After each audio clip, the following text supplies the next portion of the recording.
ಈಗ ಪ್ರತಿಭೆ ಇಲ್ದವರಿಗೆ ಒಂದಷ್ಟು ಅವಕಾಶಗಳು ಸಿಗ್ಬೋದು, ತುಂಬ ದುಡ್ಡು ಬರ್ಬೋದು, ಈ ಥರದ್ದೆಲ್ಲಗಳು ಆಗತ್ತೆ.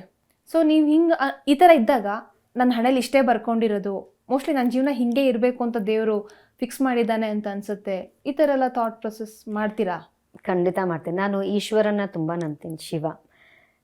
ಹಾಗಾಗಿ ನಾನು ಯಾವಾಗಲೂ ಅವನ್ನ ಕೇಳ್ತಾ ಇರ್ತೀನಿ, ನೀನು ಏನು ಬರೆದಿದ್ಯಾ ನನ್ನ ಹಣೆಯಲ್ಲಿ ಇಷ್ಟೇನಾ, ಸರಿ ಬಿಡು, ನಾನು ಇಷ್ಟಕ್ಕೆ ಫಿಕ್ಸ್ ಆಗಿದ್ದೀನಿ. ಬಟ್ ಇದಕ್ಕಿಂತ ಕೆಳಗೆ ಕರ್ಕೊಂಡು ಹೋಗ್ಬೇಡ ನನ್ನ.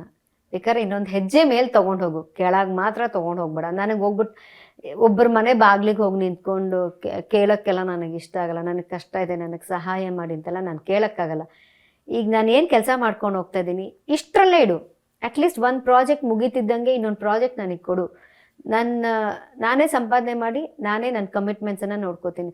ನಾನು ಅಯ್ಯೋ ನನಗೆ ಕೆಲಸ ಇಲ್ಲ, ನಾನು ಏನಪ್ಪ ಮಾಡಲಿ, ಮನೆ ಮಾರಬೇಕಾ, ಗಾಡಿ ಮಾರ್ಬಿಡ್ಬೇಕಾ, ಹೇಗೆ ನನ್ನ ಜೀವನ ಮುಂದೆ, ಯಾವುದೂ ಕೆಲಸ ಇಲ್ಲ ಅನ್ನೋ ಸ್ಥಿತಿ ನನ್ನ ತಂದಿಡಬೇಡ. ಕೆಲಸ ಕೊಡು, ನಾನು ಕೆಲಸ ಮಾಡ್ಕೊಂಡು ಹೋಗ್ತೀನಿ ನಿಯತ್ತಾಗಿ.